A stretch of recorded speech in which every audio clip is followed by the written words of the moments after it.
The country needs to know about it. The planet needs to know about what has taken place. And we've been lied to. I say this over and over. We've all been lied to for a minimum of 6,000 years. We're going to have to step back our thinking here to the people on this planet. Okay. They don't know there's extraterrestrials. Yeah. They don't know that there's not just one of them. Maybe we've got thousands, maybe we got billions of extraterrestrial. The latest number, just recently, we doubled the number again. We now have 200 trillion galaxies out there. Bobby Ray Inman, was he alive then? I don't even know. He was just a kid then. So he wasn't. But Bobby Ray Inman later on became the #1 Yes. admiral. Still is. Yeah. But I'm just saying, he, 26 years, he ran with the ball. Right. Okay? Yes. And he knew what he was talking about. So they watched this event, and they immediately structured and organized this group of people, pulling in all of the top scientists they could pull them in, put them inside a secret area, inside of an aircraft company. He put this organization together, which ended up being a major organization later on studying extraterrestrial and is still studying it. So are you saying that was the beginning of MJ-12? Yeah. Hi, I'm Carrie Cassidy from Project Camelot, and I am here today with a very honored guest. Actually, I should say guests, but Michael Schratt is joining us, and he's going to be helping to ask some good questions to our very honored guest. And this is Bill Tompkins, and he is a phenomenal individual and a very courageous individual. And it's rare when you get someone like this who will come forward and tell the truth. And we've been waiting a long time for this, let me say that. So Michael Schratt is an aerospace historian, and very happy that he's here with us today.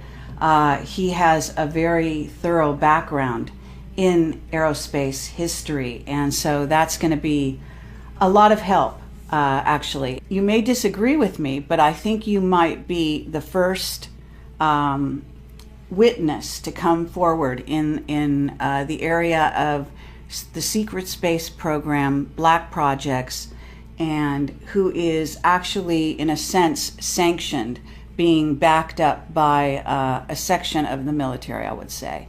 Now, I don't know if you'd see it like that. I certainly know you're backed up by the Nordics. But I'm talking earthly civilization here. And I think in that case, maybe the Navy is behind bringing you forward. But I don't know if you're actually willing or even able to elaborate on that. But go ahead. Well, actually, it's sort of a situation where I'm still involved with the Navy, and I'm actually having to participate in naval programs. So I'm going to discuss as much as I can. You're going to hit me with some questions, and I won't be able to answer. So I think the easiest way to just start this is to go back to 1942. Actually, for whatever reason, I was selected by some people in the Navy, Naval Intelligence, to essentially be assigned a program to discuss the U.S. Navy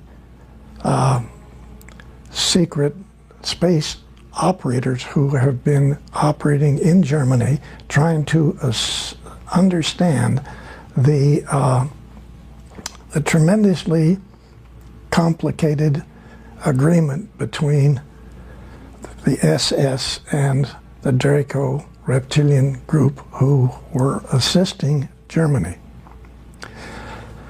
So this had actually gotten started much earlier with a very lovely young lady in Germany who was contacted by Nordic people to essentially get her friends to develop the necessary requirements to build a large space transport, get their friends and the family to join into this, and essentially leave the planet and go to another star's planetary system. And this is Maria Orsic. That's correct. And so she actually was doing this from like the late 20s, 1930s. And it ended up in the studies that I got involved in with the information from the operatives, Navy operatives coming back from Germany, into Admiral Ricobata's secret conference room at the top building, Naval Air Station San Diego. He's commander, Naval Air Station San Diego, but he has a hobby, okay?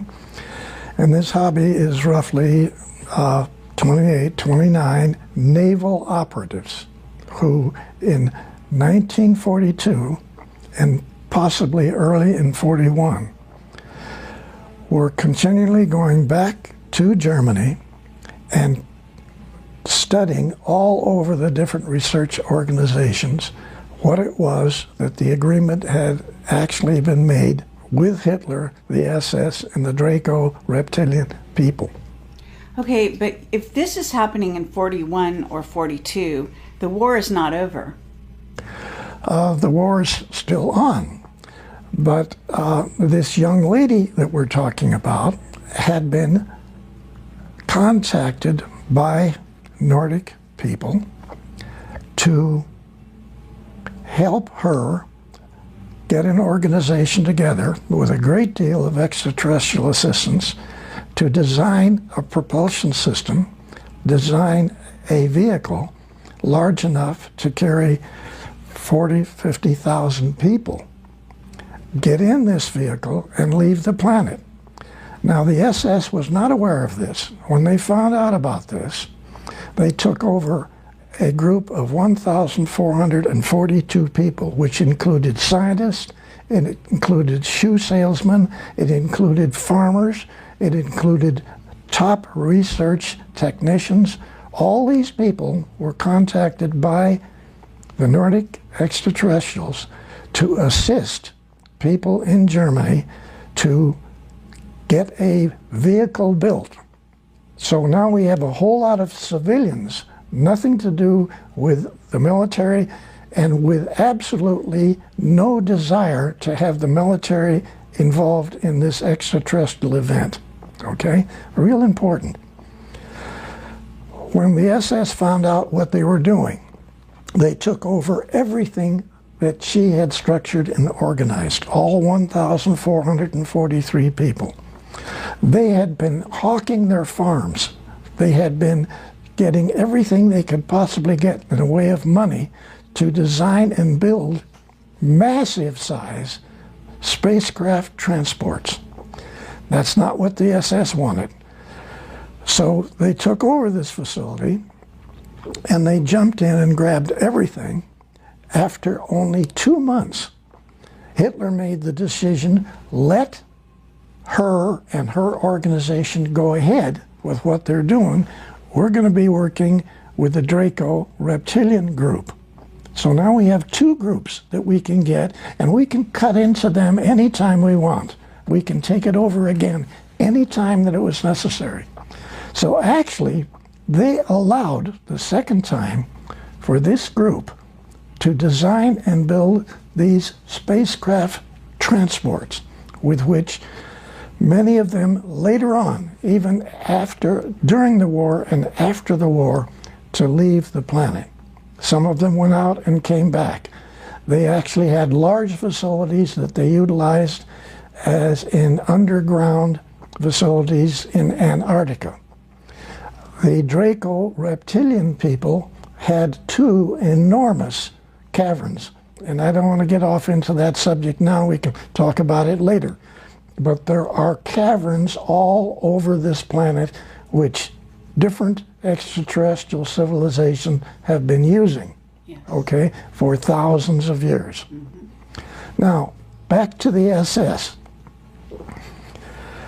What the operatives found was an unbelievable series of situations that literally, when they gave their briefings to Admiral Ricobata, we also have one at least of 3 other Navy captains in his office at the time of this briefing to sort of set the stage for this.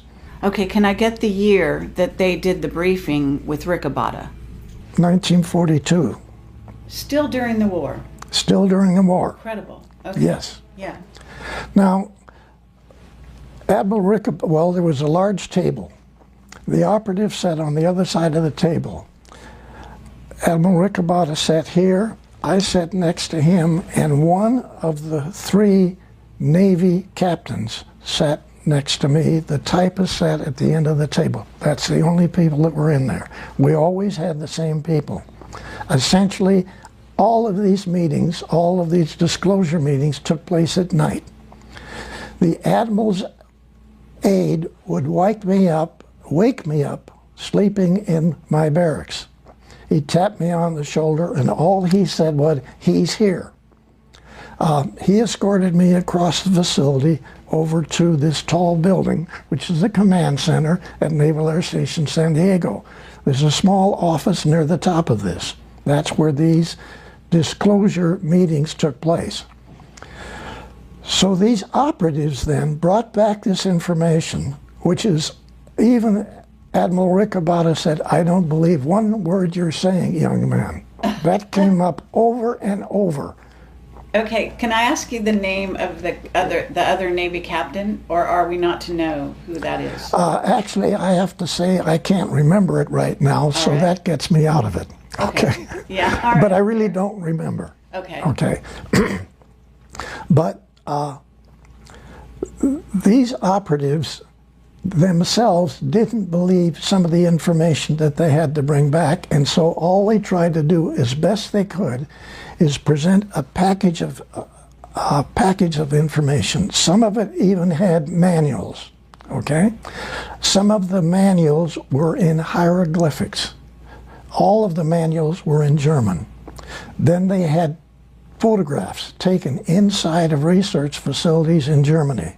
They had photographs of UFOs. They had photographs of maintenance people working on UFOs. They had photographs inside of the UFOs.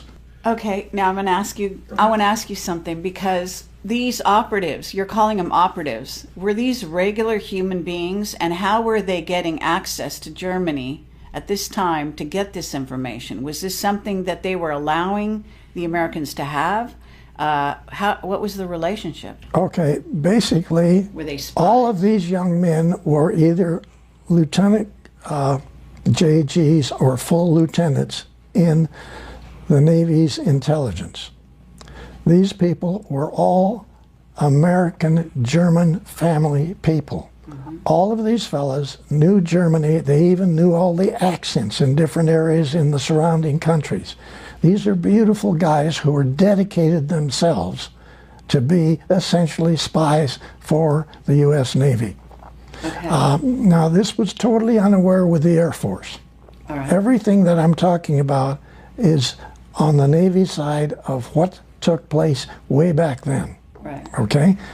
So these operatives would bring back photographs of the different vehicles. They would bring back data, sometimes documents, all in German, and or some of it in what was then considered to be the closest thing was to be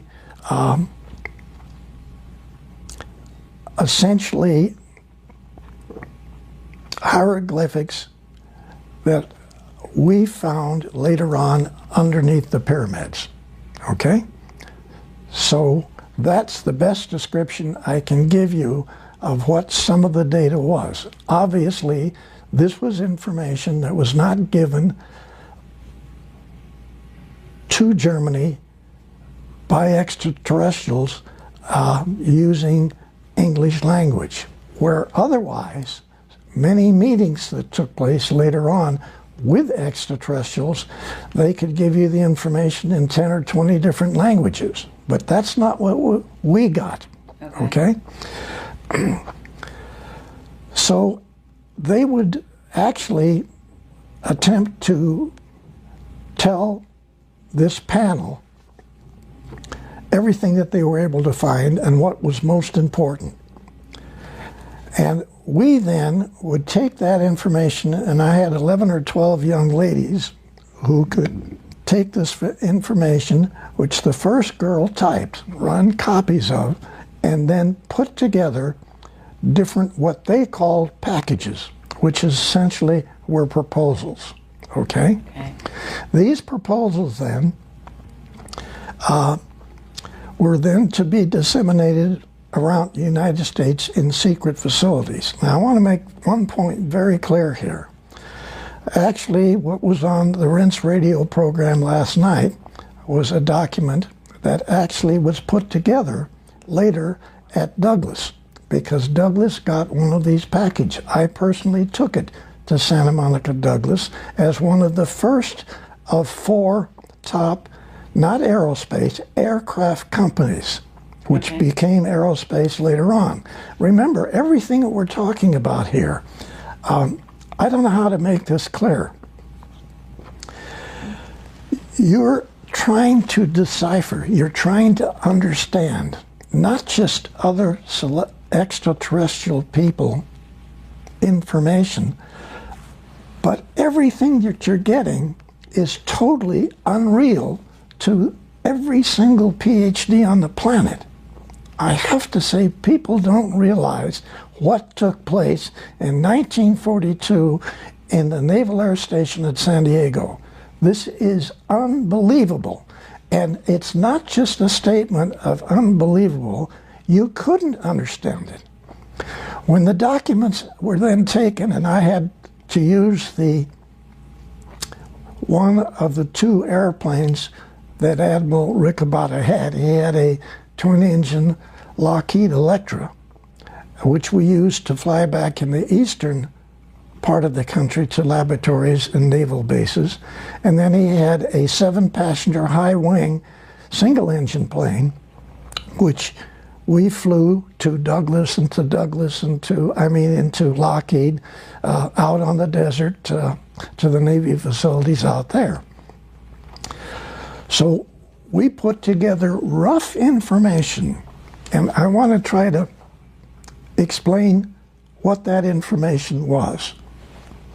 All it consisted of was a typed version of what the operative said, copies of that. Some documents, some photographs, some written notes, like there might be as many as 30 pages of written notes that the operative would give to the admiral. Okay, now I'm going to stop you there and ask you, Riccobotta and yourself, can we get a little background on why you 2 guys were so instrumental in this process? Now, I know something about you from reading your book, and I want to highly recommend his book. It's fascinating. But I do want to share with the audience here, Riccobotta, you told me on the phone, I think you said he was Australian and he wasn't trained in America. Is that right? Yes, and you're asking a very important question, okay? What you're asking, it's extremely important. We're going to have to step back our thinking here to the people on this planet. Okay. They don't know there's extraterrestrials. Yeah. They don't know that there's not just one of them. Maybe we've got thousands. Maybe we got billions of extraterrestrial. The latest number, just recently, we doubled the number again. We now have 200 trillion galaxies out there. Mm-hmm. And to say that we're the only intelligent people in this universe is naive. But we were, the people on this planet, were tremendously naive. They had no idea what these naval operatives brought back to what essentially was my delivering of these packages to the 4 top airplane companies, because there wasn't aerospace. Now, back to your specific question. Who was Admiral Ricabada? He was born in Australia. He came to the United States, went to school, joined the Navy as a 3rd-class seaman. He worked his way up. Now, what's extremely important about this is that my mission statement working for Admiral Ricabada was as disseminator of advanced aircraft research, okay? That was my mission statement working for Admiral Ricabada was a copy of 80% of his statement, who was written by the Secretary of the Navy Forrestal, okay? The Nordics contacted Forrestal. I'm saying this, you don't believe it, this is what happened. They contacted Forrestal and had Forrestal selected to initiate this whole thing in the U.S. Navy. Then Forrestal selects an Australian man, 2-star Admiral Ricabada, to be the one person to disseminate this data that our Navy intelligence found out what was going on in Germany. And this is staggering because at that time, people don't realize that there's more than one admiral in the Navy. At that time, there was 43 because there's so many areas that need support. Secretary of the Navy Forrestal selected a man who never went to Annapolis. Listen to what I'm saying. Every PhD on this planet, whether they're for science or for medicine, have been given incorrect information for thousands of years about the history of this, not just this galaxy, the universe. They had been given information which was controlled by Draco, Reptilian, and other extraterrestrials not to know what was really going on. So every book in every university on this planet had misinformation about every field, every technical field you can come up with, okay? Yes. So when the operatives had to carry this out, they were not asked to study these packages.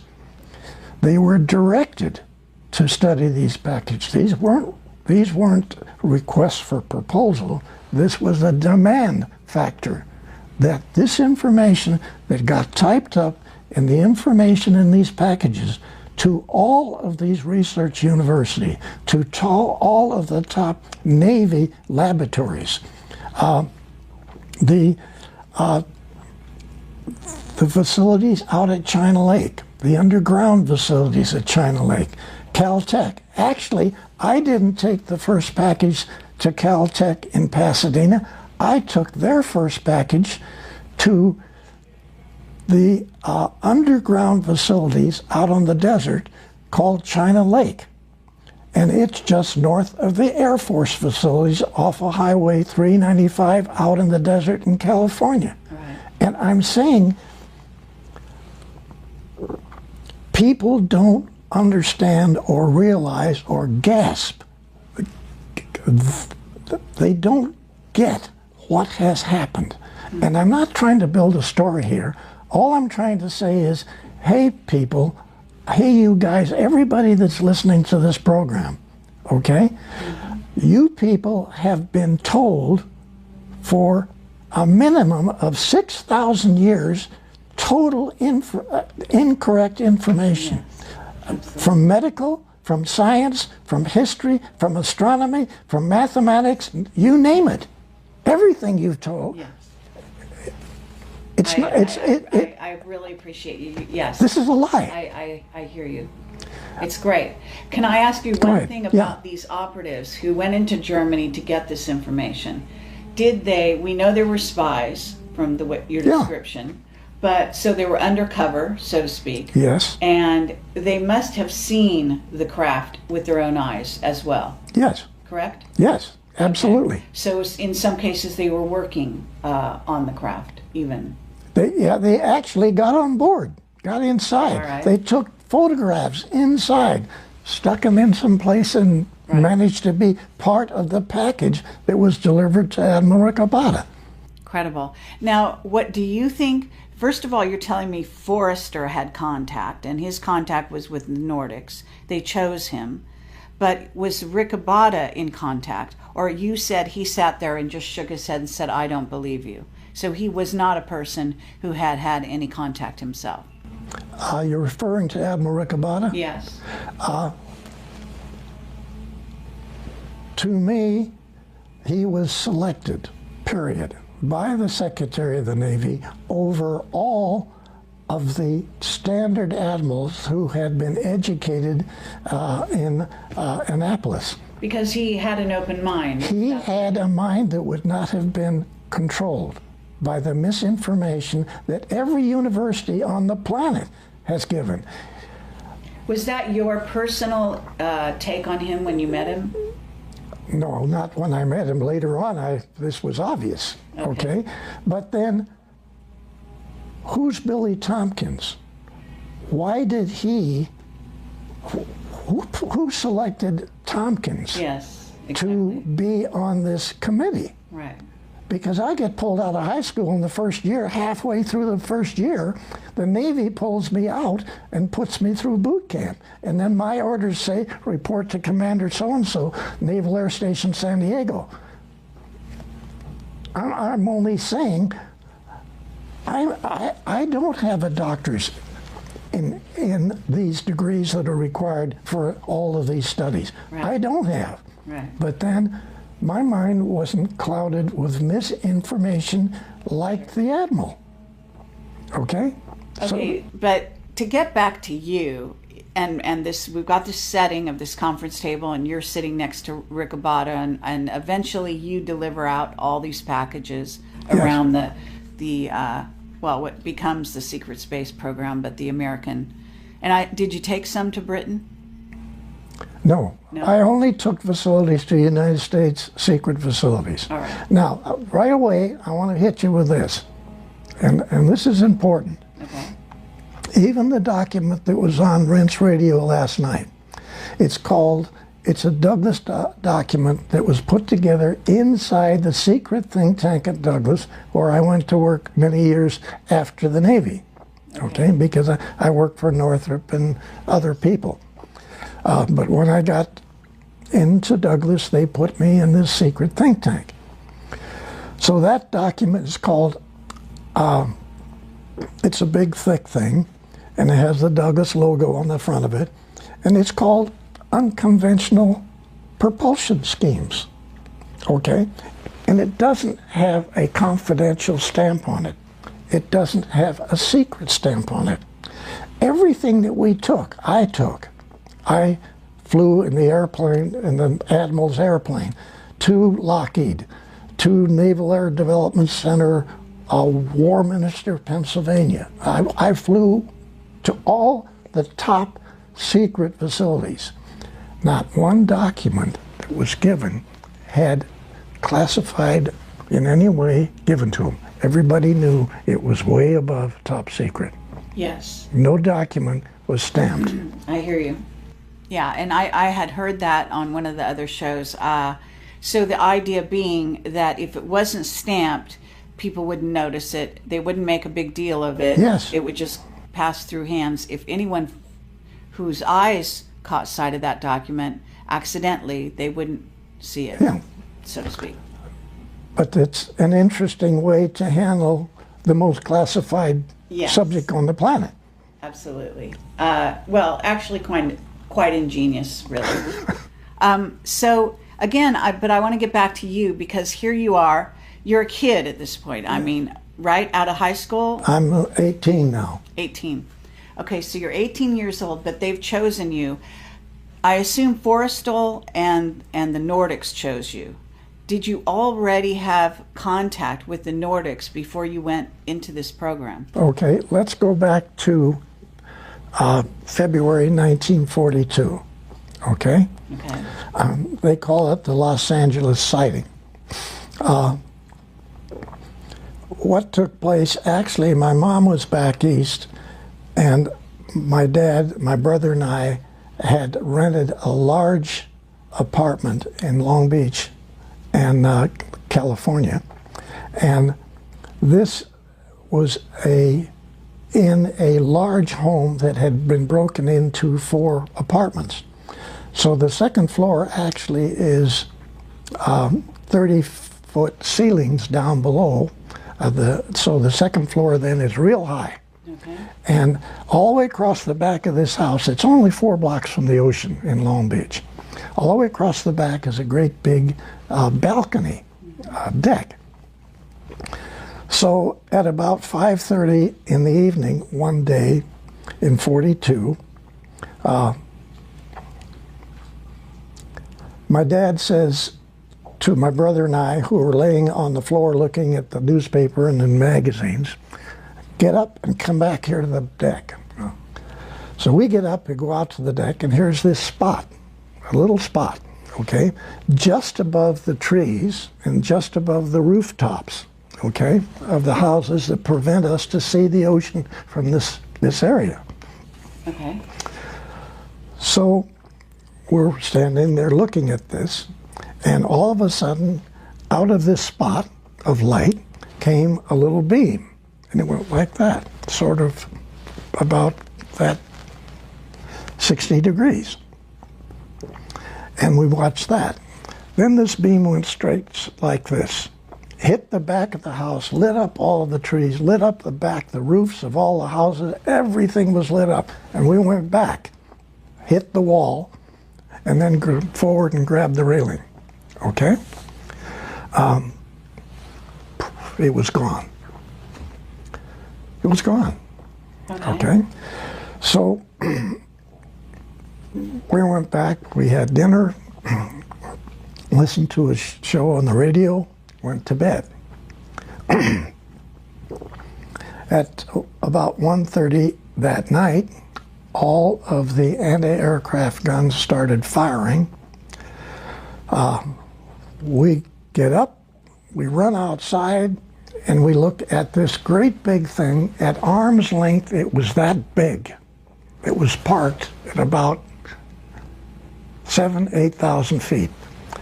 I'd been a Navy pilot, flew almost everything that the Navy had. I knew what the altitude was. I knew what this thing was. There was 8 searchlights on the bottom of this vehicle. Bang, bang, bang. All these shells were bursting on the bottom of this vehicle on a continuous basis for an hour and 30 minutes. Just parked right there. Now, all around it, above it, different vehicles were coming. This lasted... This is the Battle of LA you're describing. This is the Battle of Los Angeles, okay? But at that time, you were still a kid, right? Yeah. So you hadn't been a Navy pilot yet. No, no, no. But now, later on, you were able to remember what you saw and know that it was these... I knew what the altitude was. I somehow knew this altitude, okay? Oh, really? Yes. And later on, I did. I flew almost every plane that the Navy had. So the craft that you said there was because there's a newspaper picture. I don't know if that's really the real thing. The newspaper was not a good demonstration of what took place. All right. Now, what I'm trying to say in evaluating what happened in this sighting,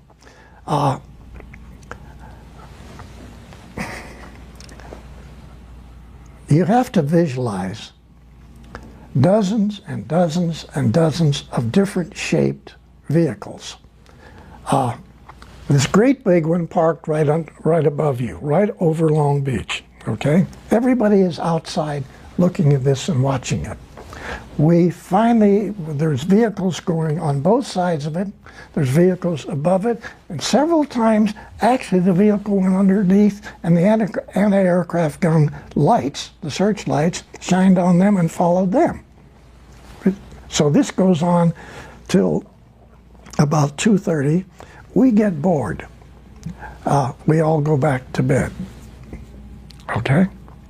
We get bored. Well, no, hold on. Happening. Just wait a minute. Hold on. Okay? We get bored. Yeah.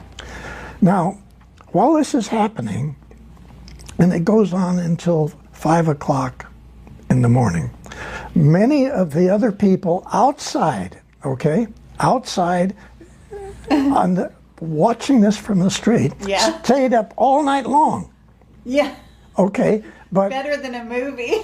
Okay, no, wait a minute. Just listen now, on the other side of your planet, at this same time, the Germans were bombing London.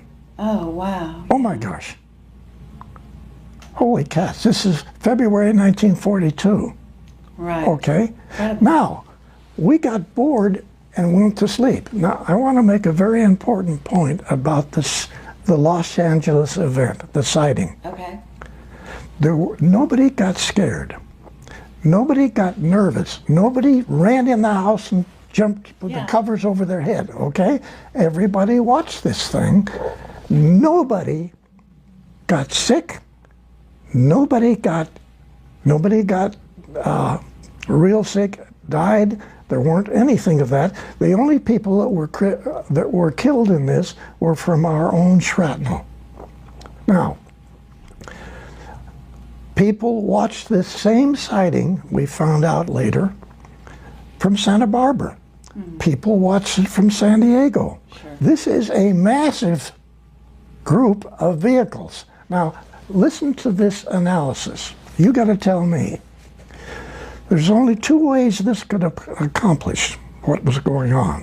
One, the extraterrestrials vehicle come in over the ocean, okay? Mm-hmm. Hundreds of them. They go all over Los Angeles. They go to they go to the telescope on Mount Wilson. They make a turn.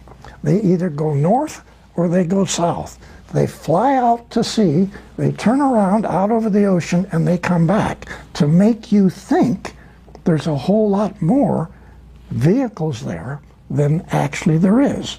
They either had to do that, or we watched thousands of vehicles come in over western United States from 1:30 to almost 5 o'clock. Mm-hmm. And they shot at them and weren't able to hit them or destroy them in any way? The shells burst on the bottom of them. They're not bursting on the bottom. There's an electromagnetic shield, but the shell hits and it blows up, but it doesn't do any damage. Now, yes, we did shoot down 2 small ones, which were not occupied. One of those went in the ocean only a half a mile off the Rainbow Pier in Long Beach. Your Navy picked that up. So your Navy had an extraterrestrial vehicle in February of 1942. Okay, so that's before the operatives came back with the information. Because you said in 1942 they had... Okay. This took place just before I was contacted, pulled out of high school, thrown over to Naval Air Station, North Island. Okay? Mm-hmm. What this says is that a whole lot of people who were involved in this sighting immediately knew there were extraterrestrials. Now, I want to take this a little further. People who watched this sighting, and this is not, there's documents that prove it, but they haven't been released.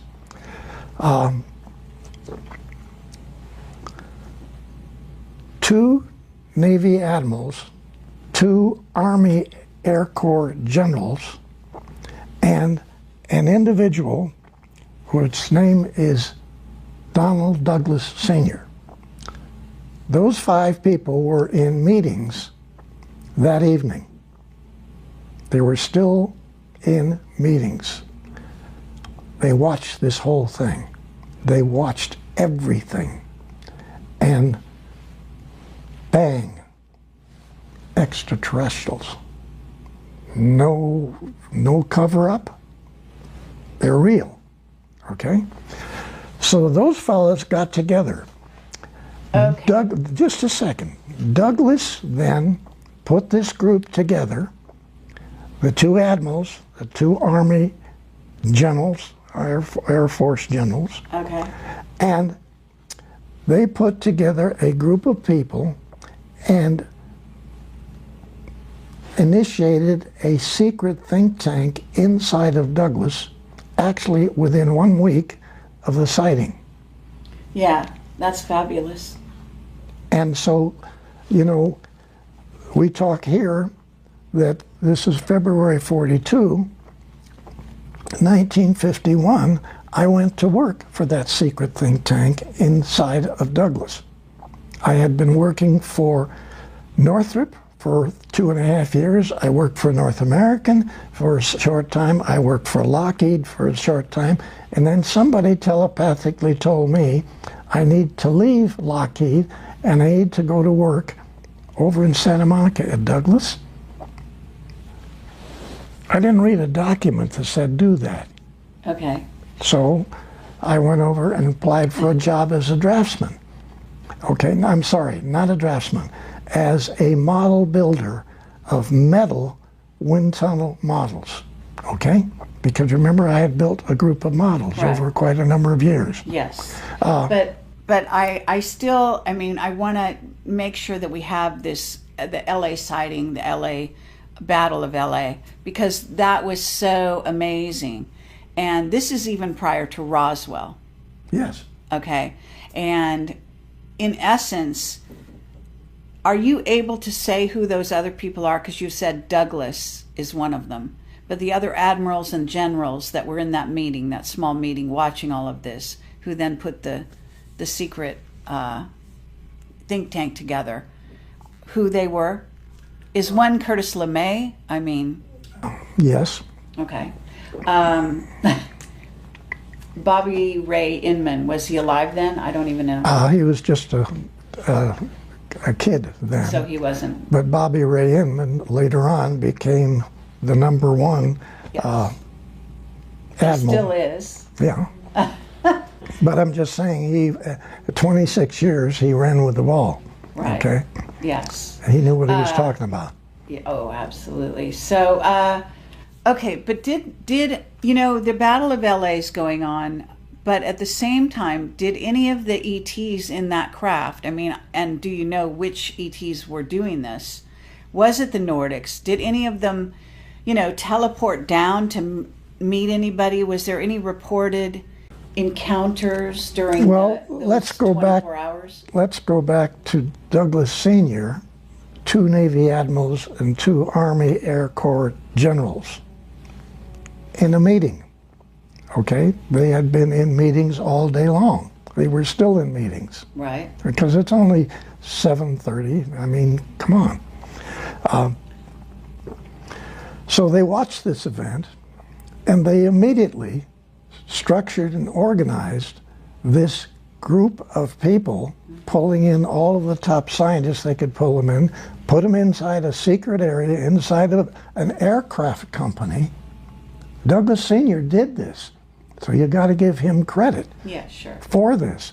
Now later on, we had a lot of problem with his son in there because he didn't know what was going on. But Sr. was brilliant. He put this organization together, which ended up being a major organization later on, studying extraterrestrial, and is still studying it. So are you saying that was the beginning of MJ-12? Yeah. In a word, yeah. Excellent. Yeah. Okay. Was Forrestal one of the admirals? No. In that meeting? No. Was Rick a botter? No. So, are you able to tell me the other players in that room? What we know the beginning of MJ12, actually. We know some of these players. Vannevar Bush? No. I just assume sort of Lon sidestep Carmen? that. Yeah. I could go on. Yeah. Okay, I just assume All right, fine. kept No that one problem. aside. Okay, so we've got that, but you didn't answer my question. Was anyone having contact? Any Okay. high-level people contacted even before the event happened, in fact? Okay. My understanding on this was that nobody came down, nobody talked to the people that were in these vehicles, but probably thousands of people telepathically got information, okay? Okay. So the bells were rung in hundreds and hundreds and hundreds of people. And you were one of them? I just happened to be one of them, I think. I can't prove it, but somehow... Well, I mean, this is a good time to ask you. I mean, are there other guys like you? Because you Oh, yes, seem to very be definitely. one of a kind. Yeah, no, there's a lot of other people. There's a lot of guys like you in Yes. this secret space program who were somehow contacted and have had special guidance and knowledge on how to build and what to do. Yeah? Yes, yes. Others. Yes. And have you met them? Really, I've only met three other individuals of what are probably hundreds. Okay, Really? and And they're all quiet to this day. yes. Now, I think one of the thrusts that you probably have, and that many people now are hoping that the disclosure information will get these people to come out and talk about their involvement. Sure. Okay? Right. That's what collectively we're all trying to do. Because there's many areas that I don't know about and that I was not involved in, which are extremely important. And those people working in this subject know this. And they're not just aerospace engineers. These are top physicists in universities, okay? Okay. And they're top designers in aerospace companies. And they've had the information put in their head too. But for whatever reason, almost everybody that knows the information has been in some way put in the position that either their family has been threatened, they have been threatened, and they don't want to talk. And Okay, well then before we go on, why are you able to come forward? okay, Who gave you the green light? okay, I can't answer that. All I can say is that the easiest way for me to say what I'm saying is my association with 3 Nordic people in Douglas on the Apollo program, okay? I worked with these guys, 2 young ladies and 2 really good-looking Nordic guy. All right. And so working with the 3 of them for 3.5 years on the Apollo program, who all 3 denied that they were Nordics. But everybody that was anybody in engineering knew they were, okay? I never said they were. They never said they were. But if you can just try to visualize, I had 170 top engineers on the Apollo program working for me, okay? I was engineering section chief at Douglas. I had, I guess, worked my way up.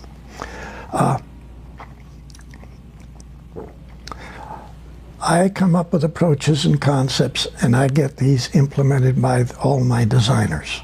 Yes. Where did some of my ideas come from? I have this very nice looking young lady who never stops kidding. It's fun to go to work. Mm-hmm. She never stops kidding.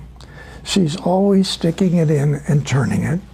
And not just that, but she's always stuffing things in my head. Mm-hmm.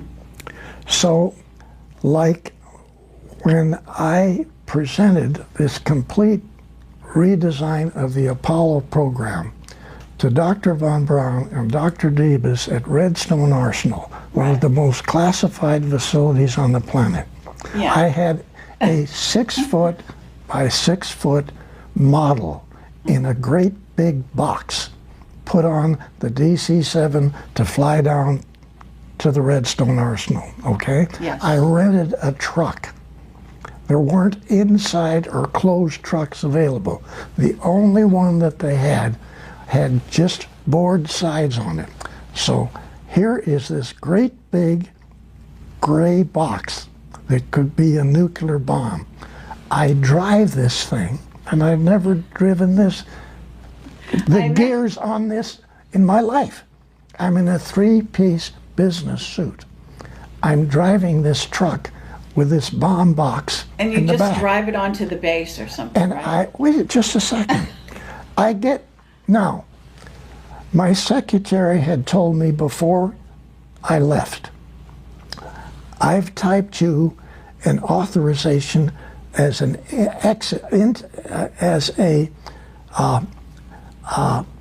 allowance to go on board the base, okay? You're never going to use it, okay? I said, you're gonna get on base and you're not going to have anybody bother you, okay? So yes, I'm driving this truck a long straight road to get to the gates of the base.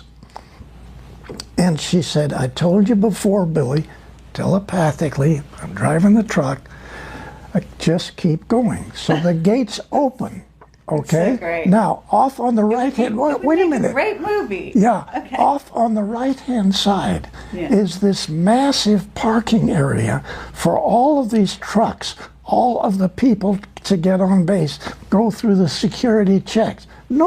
It's one of the most classified bases on the planet. Sure. And the doors open, the gate opens, and none of the 4 police guards at the office, they didn't pick up their rifles and come out and start shooting. Nobody did. The rifles just stayed by the front door where they stood. But is this Nordic mind control? Yes. Is it? Yes. Okay. So what are you telling me? You're here because of Nordic mind control today? You know what I'm saying? I mean, is that what's happening? I mean, are these, top admirals who've been in this game now since 42 at least, are they letting you come here because they've been persuaded to do so, or because they've been mind controlled by Nordics to let you come? Okay. I have to say, really, I don't know. And I really don't know. I love that. Okay? That's awesome. Okay. That's awesome. I would say that that's probably how you got, actually, I didn't just mean here disclosing, but actually here talking to me, because I'm usually the most dangerous woman out there. I mean, to tell you the truth, that's my reputation. So somebody letting you talk to me, I mean, I know the Nordics are cool with me. So now I know why you're here, because... You just answered it. All right. Okay? Yeah. Now, while we're still not believing the gates to open, I drive this truck through a massive base that's covered with trees. You can't see the sky, okay? You can't see where this tall building is that Von Braun's tower is. Right. I finally get to this. I drive right up. There's 3 levels of steps going up if you come as a guest. that you can go into the back and drive in the back and get in there. So tell me why, you tell me why 4 security guards come down the steps carrying a big rectangular dolly with 4 wheels. Okay? Yeah. I haven't said anything to them. They come over to the truck. Right. I'm out of the truck. They take the boards off the side, lay them down on the concrete. They pick up this model and they put it on this dolly. Why was that dolly available? Sure. I'm asking. Nordic mind control again. Okay. So they carry this big box with the model in it, the command center for launch of Apollo, which nobody in NASA knows even exists. Because remember, that's my concept of what you've watched on TV every time you watch an Apollo mission. That great big facility. Well, we got a lot of questions about that. But just a second. Our contract on the S-4B stage of the Apollo, the command stage section, okay? Right. Requires us to utilize a open hangar with doors on both ends of it to check out our facility, our stage, and then assemble it on top of a outside assembly area, okay? This is insane because we've got the most advanced circuits that have ever been designed for the entire computerized operation of Apollo. Because remember, Germany was all mechanical. They did not use computers. Even back in those days. Back in those days. Now, this facility then has this massive outside structure where you assemble your stages on this, and it's 270 foot high, okay, out in the open, and then somebody lights the engine and we get the engines to operate and it lifts off. The checkout of everything is outside. The checkout of the facilities and every part of the whole program is out in an environment with the doors open in a hangar.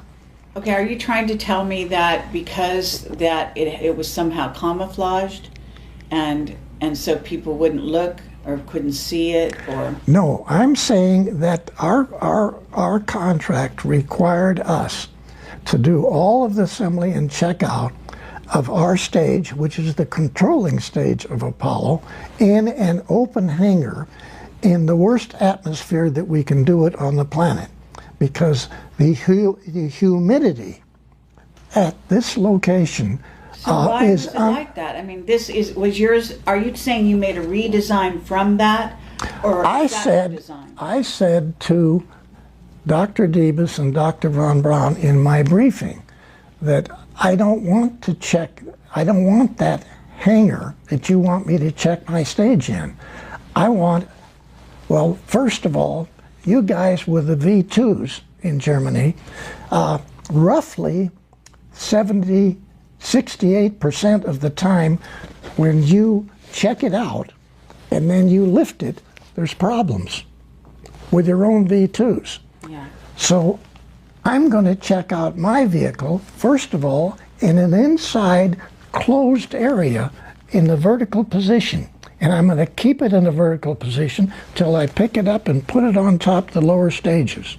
Okay, but I want to know why, if the Nordics had this amazing technology and they were helping you and feeding you ideas for Apollo, why was Apollo so rudimentary? Is there a completely other Apollo that we never saw? Because we know that things happened on the moon once they got there, and you said, and I want to talk about all that.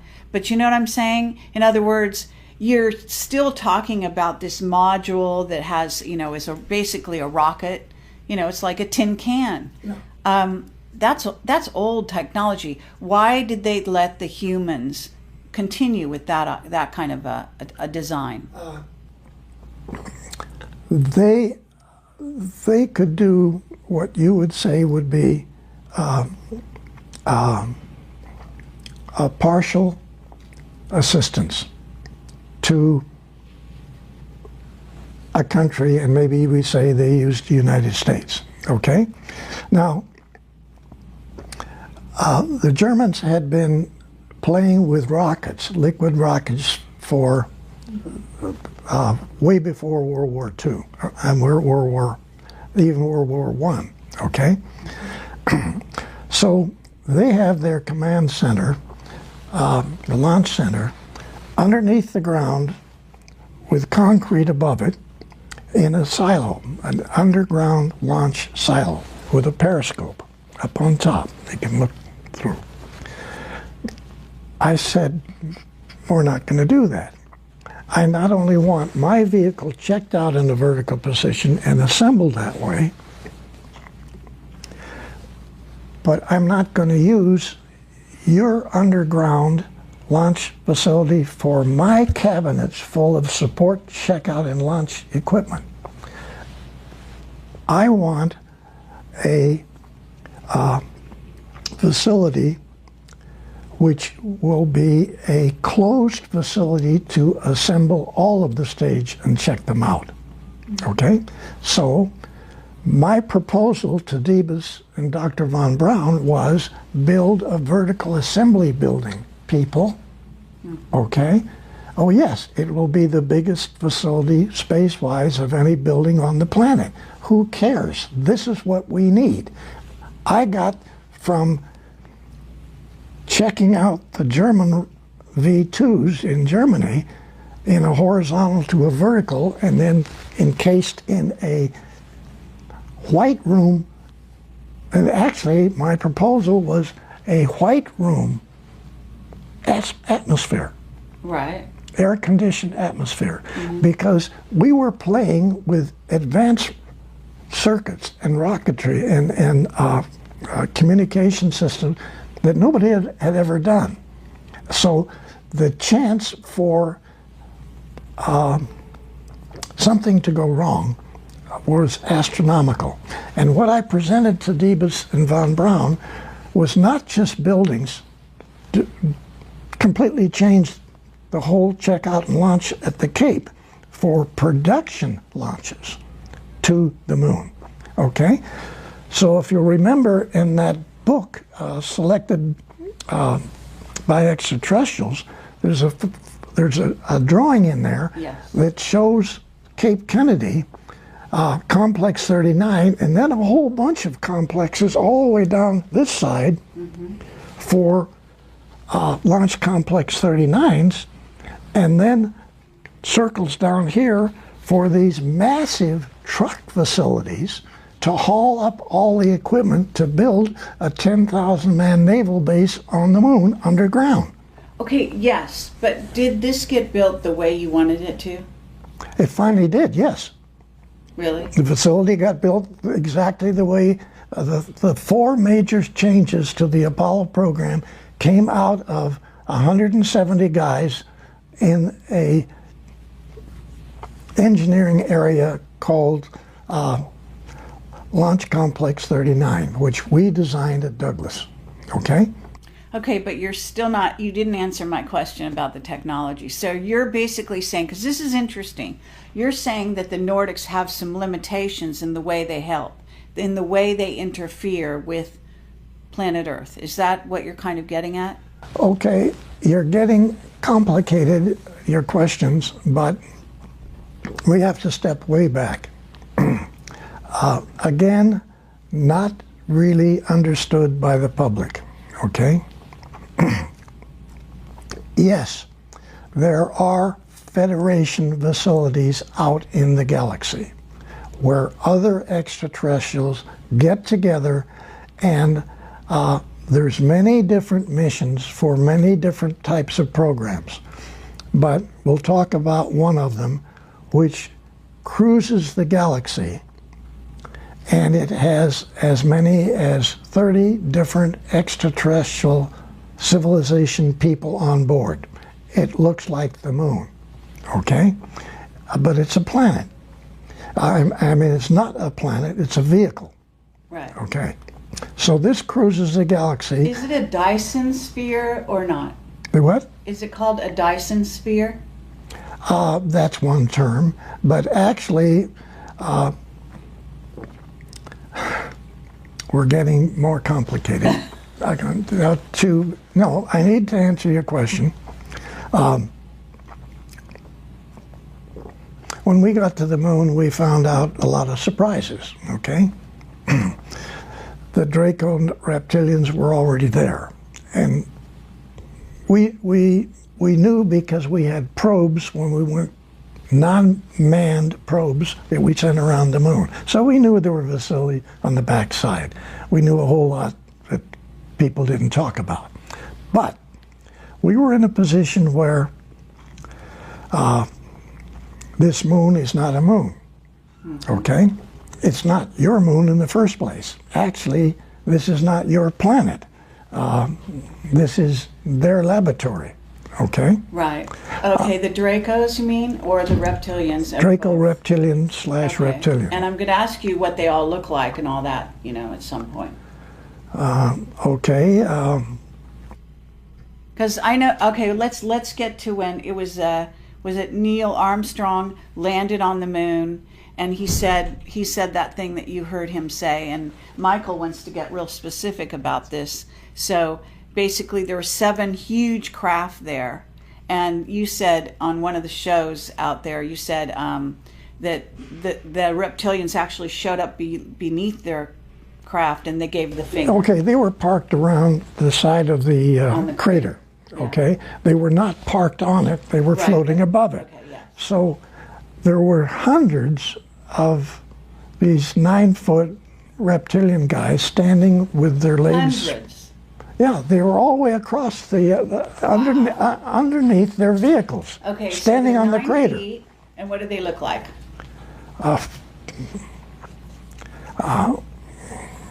They're ugly looking lizard, alligator type people. They got the same skin as the lizards got, okay? And terrible looking faces. But then they have the ability to shift and look like a human. All of them do, okay? Okay, do you think Von Braun was a reptilian? No, You really don't? no. Okay. Your president, yes. Oh, which one? George Bush Sr.? Yes. Yeah. Sure. And Bill Clinton and this guy you got just got Obama? rid of. Yeah. Yeah, They all were, right. okay? So, and they all have this ability to make themselves look like real good-looking people. And you're saying Trump isn't one? No, he's not, Well, okay? that's a relief. And, and he knows more about this subject than people realize. Oh, okay? excellent. But trying to get back to your earlier question, these groups of extraterrestrial who work together but are at war with other extraterrestrials, okay, have these vehicles that look like a planet, Right. like our moon is a vehicle. It's a command center for this arm.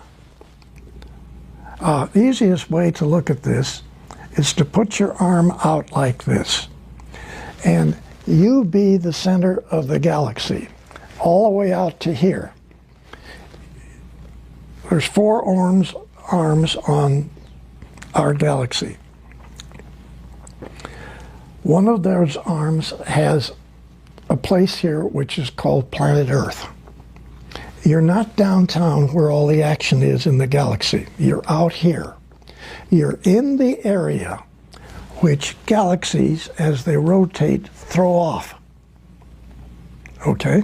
So you're sitting here on the tip, near the tip of the Milky Way galaxy, you Earth. okay? And what you need to do is visualize you are not Earth people, okay? You are extraterrestrials, nice guys out there. So you know that this little planet is going to get thrown off, maybe take a couple of weeks yet, but eventually it's going to get thrown off. So that's why this is happening. This is why this is happening. Okay. And 2,000 years from now, we'll probably be picked up with another galaxy. We're just floating out there. And this goes back to the problem that we had before about the number of years that you can live. We'll talk about that later.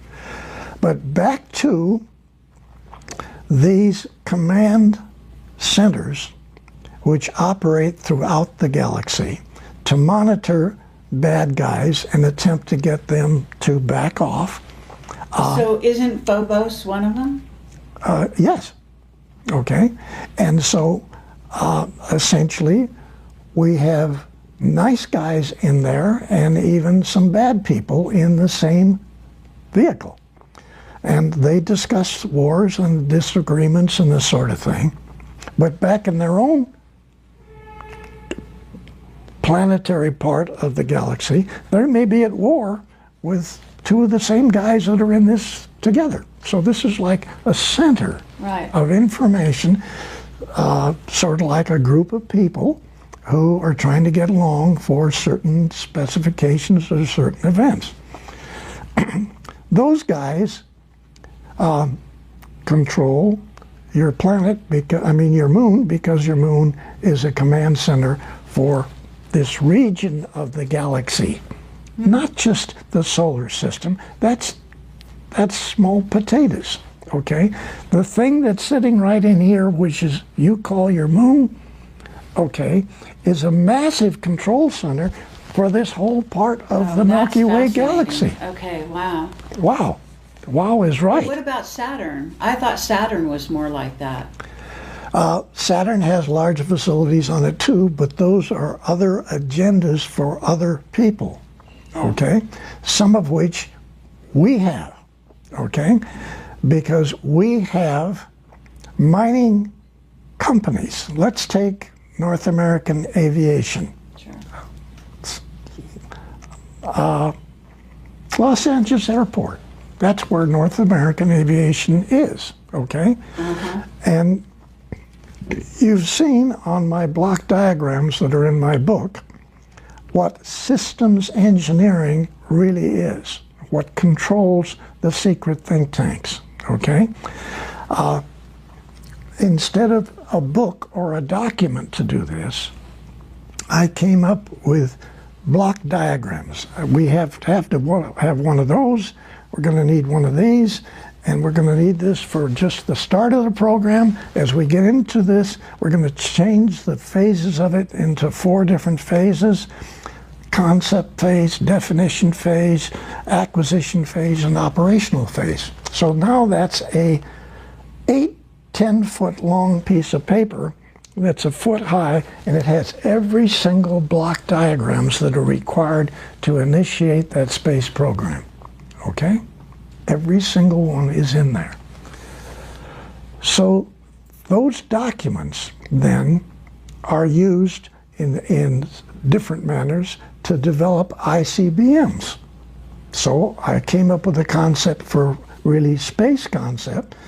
The military then used those for development of ICBMs and other weapon systems. The initiation of that is to understand our position on our association with extraterrestrials. That's what the block diagram is for. All these events that have to take place to interface with extraterrestrials. What do you mean? Okay, that's very complex what you just said. It is very complicated. So you're talking about yourself having a diagram, having been the person who creates a diagram that the entire sort of maybe all the militaries are going to follow, that's going to diagram out our relationships with these with the rest of the Yeah, ET we've races? used what turned out later to be a standard requirement, this block diagram thing, for every weapon system that any of the military has, whether it's Air Force, Navy, Marines, doesn't make any difference. Your company designing whatever, go back to the Pentagon and you propose a weapon system. You're going to have to be, if you get that proposal, you're going to have to be controlled by this 375 document, which I came up with for the Apollo program, and I submitted that to von Braun, and that was one of the 4 programs of changing the entire NASA program. Okay, so the first use of this was for ICBMs. I took that system and defined the entire Apollo program and the missions, because they had several missions. My group in the secret think tank came up with 44 separate missions extended till to the year 2000, 1999. So the Apollo program was supposed to not just go to the moon, pick up the rocks, take the photographs, and come back. Yeah, the sure. Apollo program was to take us out into our solar system, build naval stations on every habitable planet or its moon, okay? Right. And then the next phase was to go to the 12 closest stars, Alpha Centauri being the first, put naval stations, bases on all of its planets, except we stopped that one because it had 2 suns and the radiation factor was not, we couldn't do it. But 11 other stars, the 11 closest stars to you, okay? And you're saying it's been done? And I'm saying that's what we plan on doing. Okay, you planned starting with Apollo, and you planned That is up the to Apollo mission. 1999. No, It was- that is the Apollo Oh, mission. that's just Apollo. Okay. Did it happen? No, It got stopped, right? yeah, And it got stopped by the reptilians. yeah, they said no. Okay, now this diagram that you're saying, this block diagram that is the militaries are all following, it basically is, in a sense, your design initially. It came through you, but it must have been downloaded to you somehow from the Nordics, Okay. saying what Earth people were going to be allowed to do. Is Yeah, that what it's saying? okay. What kind of weapons they could or couldn't build? It was not for weapons. It was for us, and actually that's in my book. Right. It was for us to go out into the galaxy. Everything that's necessary to build a transport or a vehicle. Go out in the galaxy, have communications with other extraterrestrials out there, and set up businesses with them. Right. Maybe we could mine stuff for them. Maybe we had certain materials they don't have. We could market these. Okay. They may have things that we want to buy. Set up communications with other civilization people out in the galaxy. That's what the first block diagram was for, and that's what the mission was to have originally been, what we recommended. Okay? Yeah. Now, yes, Nordics put that stuff in Billy Tompkins' mind, and he runs with this ball. Okay? But you've got it in the book. I mean, that's what our thrust was. It was not military. Then the military picks up this document, and they run with that of every military program anybody wants. Okay, but when you say the military picked it up, I mean, here you are kind of almost embedded in the military. You're dealing with von Braun and Diebus. Now, they're Germans. Yeah. Okay? So there is some kind of interaction going on between still Germany, the U.S., and then Project Paperclip. Yeah, bringing right. over all the Nazi scientists. Yes. And at some point, we're being infiltrated. It's clear in your book that you, and especially your close friend that you worked with a lot, you used to talk in the dialogue of the book, you're always saying someone is interfering, someone is on a higher level trying to manage this situation. Implement the situation. Okay. So you're having both white hat guys out there, okay, and we got black hat guys out there. And they're both influencing us. And they still are. They have their agendas. And they still are, yes? Yes. Yeah. As we're talking, they're still doing this. Yes. Okay? It hasn't stopped. Okay, before we continue, and I want to take a short break, I'd let you drink some water. I don't want to leave this subject where Michael can ask his question, that he has, make sure that he got his question answered about, again, back to Neil Armstrong on the moon and the 7 huge craft and all the reptilians standing there. You wanted to ask a question. Yeah. So. I just wanted to back up for just a quick second. When Bill talks about classified documents not being stamped, that's absolutely correct, because that is the procedure that Kelly Johnson followed at the Skunk Works in Burbank. When they were doing the F-80, the U-2 spy plane, the A-12, and the SR-71, none of those documents were stamped top secret. That was per Kelly Johnson, so you're absolutely correct about that. Crazy, but yes, you're right. Yeah. So, Bill, are we to believe